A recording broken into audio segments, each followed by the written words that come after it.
My stepmother spent 12 years introducing me to strangers as her beloved daughter, while making me scrub the same kitchen floor on my knees 3 times a week. And the only reason anyone finally believed me was a security camera nobody remembered was still recording. Welcome back to Silent Mirror Stories, where hidden truths finally find their reflection, and quiet people discover that silence often protects the strongest evidence. If you've ever smiled through something nobody else could see, this story is for you. Stay until the end, because what happened in that backyard is going to feel like every quiet year finally getting its answer. My name is Olivia Marsh, and I was 29 years old the day that recording played on a projector screen in my aunt's backyard, in front of 43 relatives who had spent over a decade believing my stepmother was one of the kindest women any of us had ever known. I need to take you back to when I was 11, though, because I don't think any of this makes sense without understanding exactly how carefully this began, and exactly how long it actually lasted before anyone had any reason to question it. My mother died of ovarian cancer when I was 10, a loss that reshaped everything about my childhood almost overnight. I remember, specifically, the last months of her illness, the way our house had transformed into something quieter and more careful, my father spending every evening at the hospital, me staying with a rotating cast of aunts and neighbors who did their best to keep some sense of normalcy alive in a house that no longer had any left. My mother's death didn't just take her from me. It took the entire structure of the family I'd known, and I understand now, with the benefit of considerable hindsight, that both my father and I were, in our own separate ways, genuinely desperate for something that might restore some version of that structure. My father, Gregory Marsh, a mechanical engineer outside Columbus, Ohio, remarried roughly 14 months later to a woman named Diane, someone he'd met through a grief support group, a fact that at the time made her presence in our lives feel almost destined, almost like something my own mother might have approved of, given how genuinely the two of them seemed to bond initially over shared loss, my father's grief for his wife and Diane's own grief for a previous marriage that had ended. She explained early on, through her husband's own sudden death several years earlier. I want to describe Diane specifically, because understanding exactly who she presented herself as matters enormously to everything that eventually happened. She was warm in public in a specific, practiced way, the kind of warmth that filled a room the moment she walked into it, complimenting people generously, remembering birthdays and anniversaries with a precision that genuinely impressed everyone who encountered her, organizing holiday gatherings with a level of thoughtful detail that made our extended family, almost unanimously, adore her within the first year of her marriage to my father. She had a specific talent, I've come to understand since, for making people feel genuinely, individually seen, a talent that made the eventual contrast with her private behavior toward me all the more disorienting once I finally understood it clearly myself. At home, alone with me, she was someone else entirely. I want to describe how this shift happened, because it wasn't sudden, and I think understanding its gradual nature matters considerably to understanding why nobody, including me for many years, ever fully recognized it as anything unusual. For the first several months of the marriage, Diane was genuinely kind to me directly, careful, even treating me with a gentleness I appreciated during a period when I was still grieving my own mother,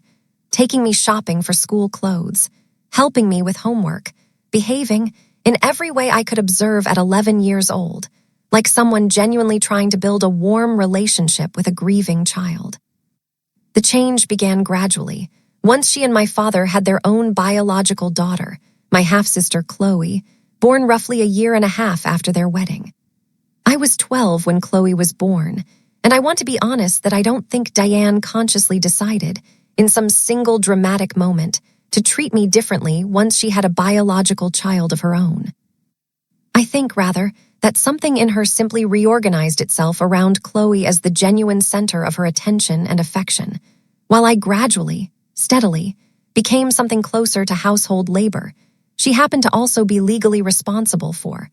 A shift so incremental that I genuinely couldn't have identified a specific moment when it happened, even now, looking back with considerably more clarity than I possessed at the time. I want to describe the specific pattern that developed over the following years, because the details matter enormously to understanding the sheer scope of what this recording eventually exposed. By the time I was 13, I was responsible for the majority of our household's cleaning, laundry, and meal preparation, chores that expanded steadily each year while Chloe, 4 years younger, was never assigned comparable responsibility, even as she grew older herself.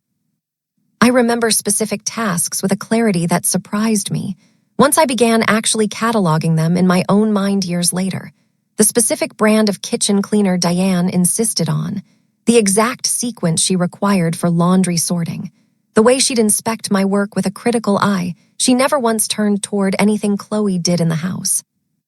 I remember specifically being 12 years old, scrubbing the kitchen floor on my hands and knees with a specific stiff-bristled brush Diane kept under the sink, a task she required 3 times a week regardless of whether the floor actually needed it, a task Chloe, even at 9 or 10 years old, was never once asked to help with. I remember Diane standing in the doorway during these moments, arms crossed, watching, occasionally commenting that I'd missed a spot, her voice carrying a specific coldness that never once appeared when she spoke to anyone else in the house. A coldness that felt, even as a child, considerably more calculated than simply tired or stressed parenting.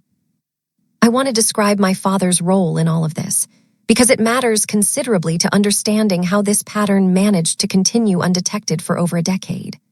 My father worked long hours, often traveling for his engineering firm, weeks at a time sometimes, and I don't believe he ever fully understood the actual scope of what was happening inside our house when he wasn't there.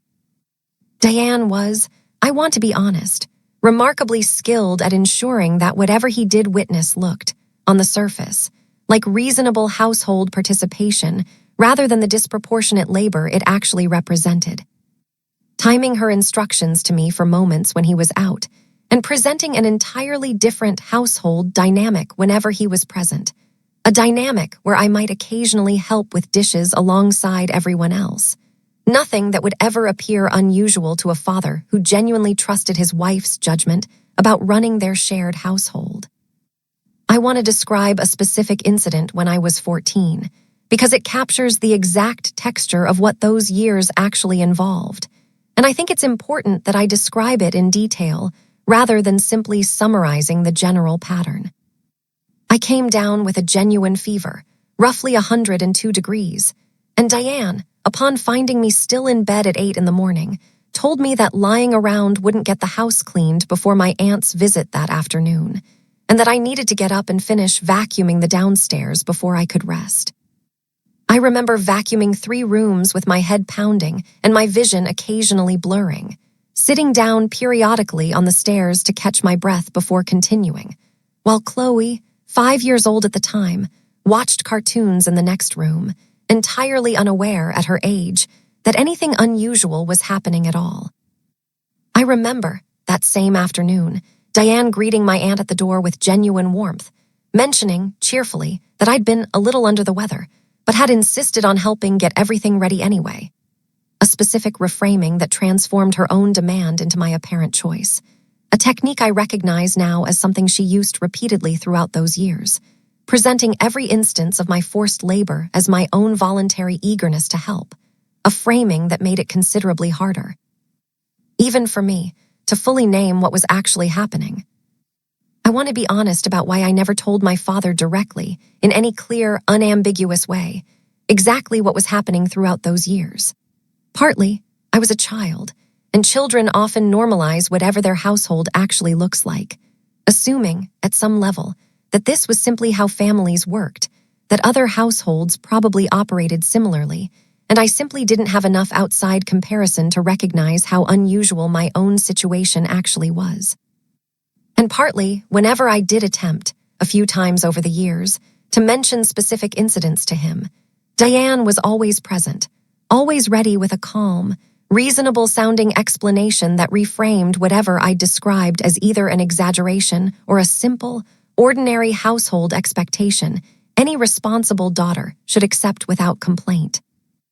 I remember one specific attempt, when I was 16, mentioning to my father, during a rare evening when Diane had gone to a book club meeting, that I felt like I did considerably more housework than Chloe did. A comment I made carefully, tentatively, watching his reaction closely. He seemed genuinely surprised, telling me he hadn't realized, and promising he'd talk to Diane about balancing things more fairly. I want to describe what happened after that conversation, because it reveals exactly how skillfully Diane managed these situations. Within the following week, Chloe was assigned a single, minor chore, setting the table for dinner a few nights a week, a token gesture that satisfied my father's specific concern while leaving the actual, considerable imbalance entirely intact. And Diane, notably, never once mentioned my earlier comment to me directly, though I noticed, for the following several weeks, a specific coldness in how she spoke to me that told me clearly she knew exactly what I'd said. I want to describe the specific public performance Diane maintained throughout this entire period, because it's central to understanding why nobody in our extended family ever suspected anything, and why that eventual security footage landed with such genuine collective shock. At every family gathering, every holiday, every birthday, Diane introduced me warmly as her daughter, never once using the word stepdaughter in any context I ever witnessed, complimented my achievements loudly and generously in front of others, remembered my own preferences and small details about my life with a specificity that genuinely convinced everyone watching, and generally presented a portrait of genuine, warm maternal affection that every single relative I've since spoken with described, independently and without prompting, as completely convincing throughout the entire time they'd known her. I graduated high school and left for college at 18, a departure that genuinely felt, at the time, like an escape I hadn't fully realized I needed until I was actually living it. I want to describe my college years honestly, because the distance allowed me, gradually, to begin understanding exactly how unusual my own childhood household had actually been. Conversations with roommates about their own family dynamics slowly revealing, through comparison, exactly how disproportionate and cold my own experience with Diane had genuinely been, a realization that arrived slowly, across several years, rather than as any single dramatic moment of clarity. I built a career as a physical therapist over the following years, settling roughly 90 minutes from my father's house, close enough to visit regularly, distant enough to maintain some genuine independence from the household dynamic I'd grown up inside. I want to be honest that my relationship with Diane, throughout my 20s, remained exactly what it had always been in public, warm, functional, entirely convincing to anyone watching from outside, while privately carrying a specific coldness between us that neither of us ever directly addressed. A strange, sustained equilibrium that I genuinely didn't expect to ever change, having made a kind of unspoken peace with maintaining this specific, careful distance indefinitely. I want to describe the specific family reunion where everything eventually surfaced, because the setting itself matters considerably. My aunt, my father's sister, hosted a large extended family reunion every summer at her property outside Cincinnati, gathering nearly 50 relatives across 3 generations, an event Diane had, for over a decade, used as one of her most significant stages for the specific warm maternal performance she maintained so consistently, arriving each year with carefully chosen gifts for various family members, organizing group activities, positioning herself, year after year, as one of the family's genuine emotional centers. I want to describe the specific circumstance that led to that recording surfacing, because it happened almost entirely by accident, a genuinely unplanned discovery rather than any deliberate investigation on my part or anyone else's. My aunt's husband, Frank, had installed a home security system roughly 2 years earlier, following a series of package thefts in their neighborhood. A system that included several outdoor cameras covering the backyard and driveway, cameras that, as it turned out, had also been recording, without anyone specifically remembering, during a family barbecue at that same property nearly 3 years earlier, footage that had simply remained stored on the system's cloud backup, forgotten entirely until Frank, cleaning out old storage to make room for new footage ahead of an upcoming system upgrade, stumbled across it while reviewing old files. he'd otherwise intended to simply delete in bulk. I want to describe what that specific footage actually showed, because it's the detail that changed everything, and I think the specific texture of it matters to understanding exactly why it proved so undeniable once people actually watched it. During that earlier barbecue, roughly 3 years before this eventual reunion, I had, at Diane's direction, spent nearly the entire gathering in the kitchen, washing dishes, preparing food, and cleaning up after the extended family while everyone else socialized outside. A fact that had genuinely happened, that I remembered clearly myself, but that I'd never specifically framed to anyone as evidence of anything, simply another instance of the pattern I'd absorbed as normal since childhood. A pattern so familiar to me, by that point that I hadn't even registered it as remarkable enough to mention to anyone afterward.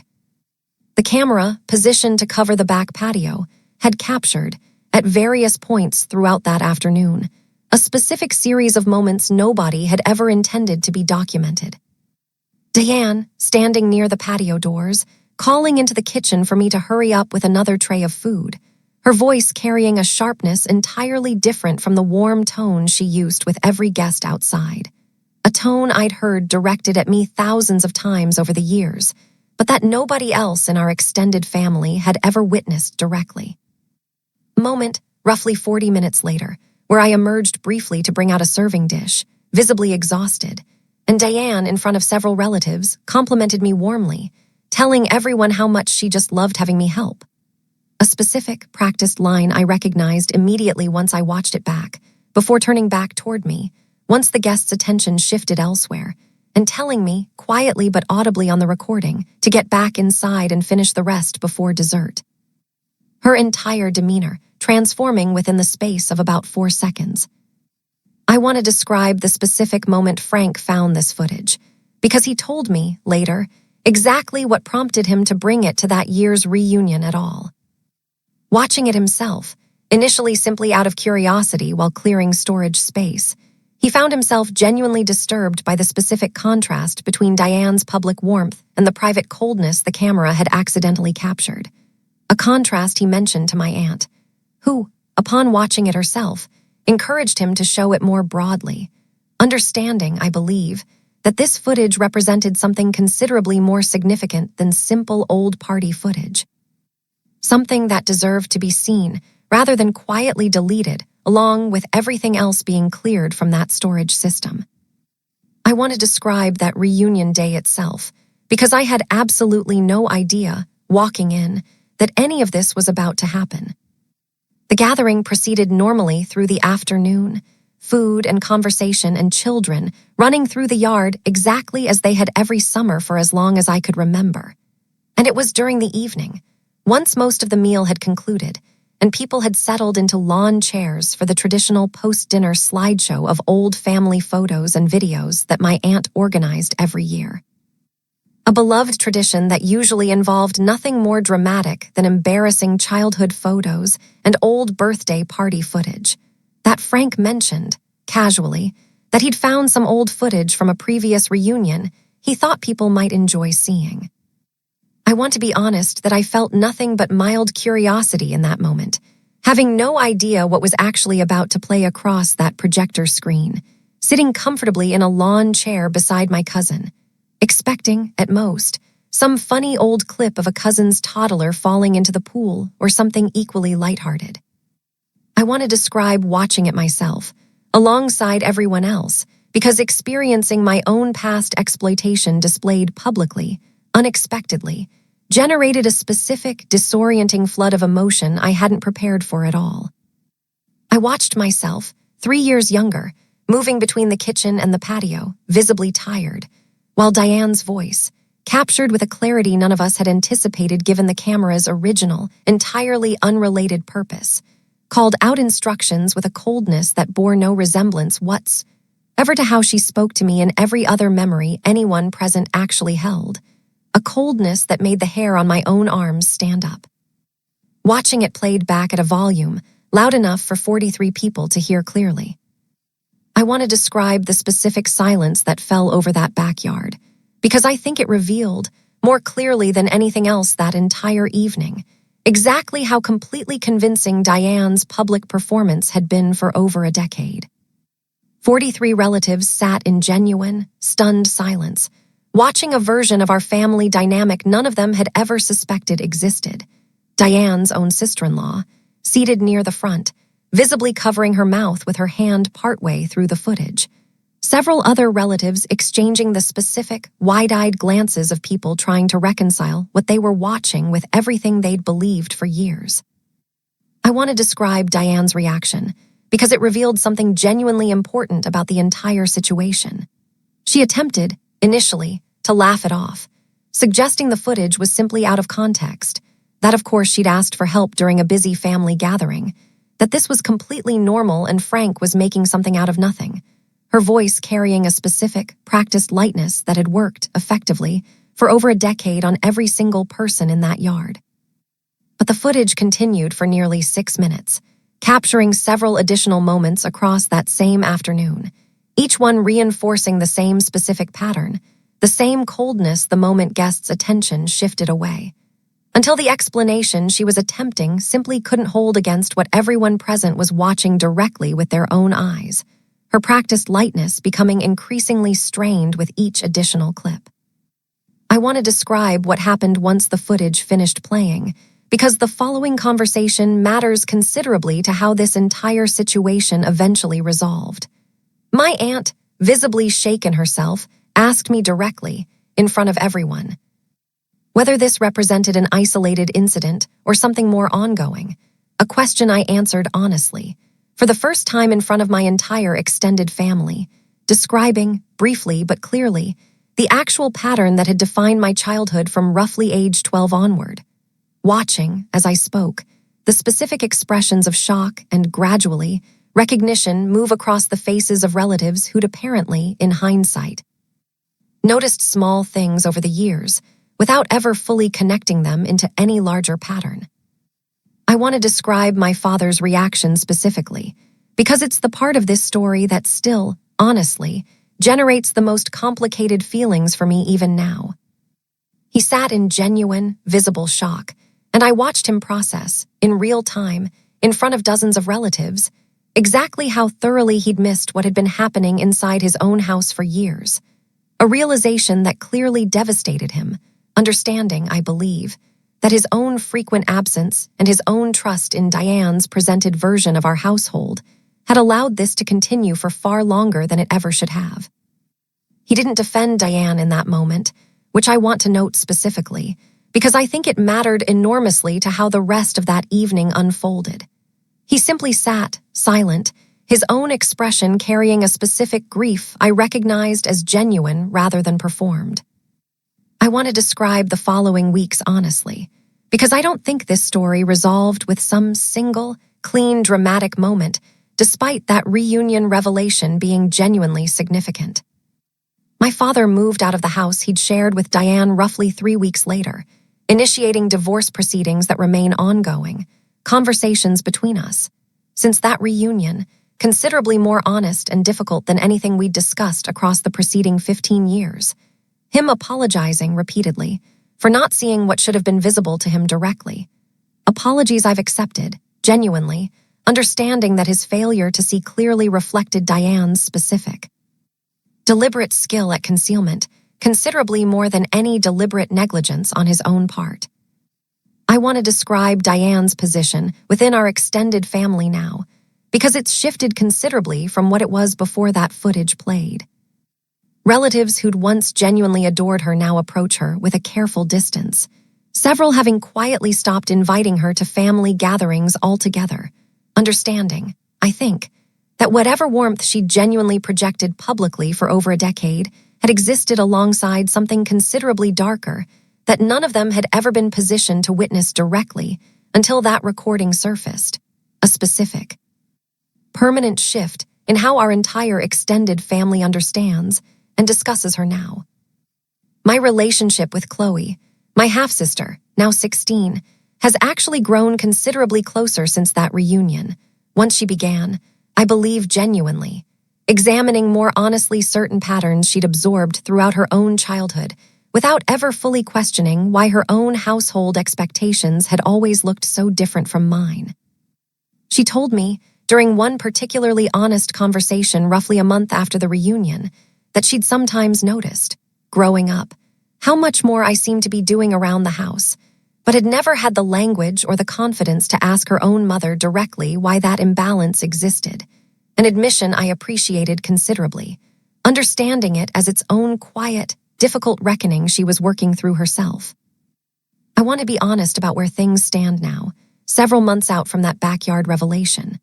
I don't feel any particular triumph about what happened, though I do feel, for the first time in over 15 years, genuinely believed by the people around me, a specific relief that I don't think I'd fully allowed myself to want until I actually experienced it, a relief that arrived considerably more quietly than I might have expected, given how dramatically it actually surfaced.